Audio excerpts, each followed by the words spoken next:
En resumen, en esta presentación vamos a ver las características de un resumen, las partes de un resumen, por supuesto el concepto y en qué se diferencia un resumen de la síntesis. Generalmente hay confusión en ello. Empecemos por el concepto. ¿Qué es un resumen?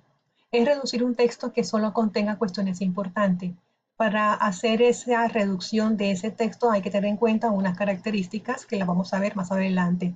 No debe confundirse síntesis con resumen. El resumen no permite que se traigan elementos externos fuera del texto para hacerlo. En cambio, en la síntesis, el lector expresa con sus propias palabras y estilo la idea principal del autor, cambiando el orden según sus intereses, utilizando analogías, trabajo de investigación externo, ampliación y confrontación con base en los objetivos que obtiene de otras fuentes.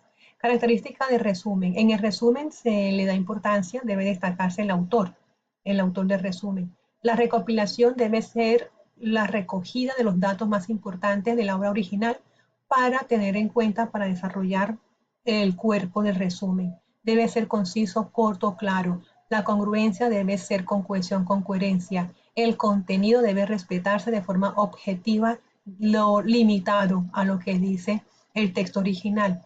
Debe haber veracidad, es decir, basado en la verdad. Tiene una finalidad concreta dirigida a un público concreto. Hay un tema específico y en la bibliografía se abordan los datos del autor del texto original. Se puede hacer resumen de textos, resumen de trabajos, resumen de experimentos, resumen de investigación. Las partes de un resumen son el encabezado. En el encabezado va el título del resumen que hace referencia al título original. Aquí en el título va incluido el título de la obra de la cual se está haciendo un resumen. Si es una novela, un ejemplo, La hojarasca de Gabriel García Márquez, entonces el título debe ser como resumen de la obra La hojarasca de Gabriel García Márquez. En la parte del autor de resumen se puede colocar aquí o la puede colocar aquí en la parte final, el nombre del autor de resumen. Luego sigue el primer párrafo, que es la introducción. En este primer párrafo se hace una explicación de lo que el lector va a encontrar en el resumen.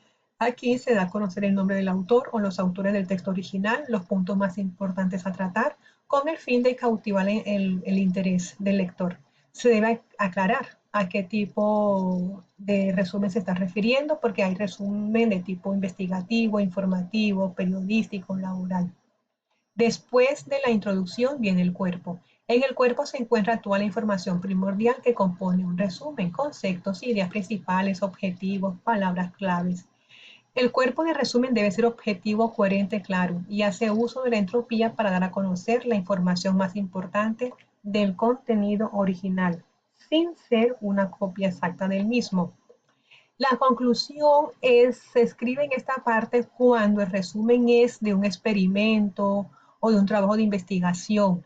Entonces la conclusión se escribe a la conclusión que llegaron los autores o el autor del texto original.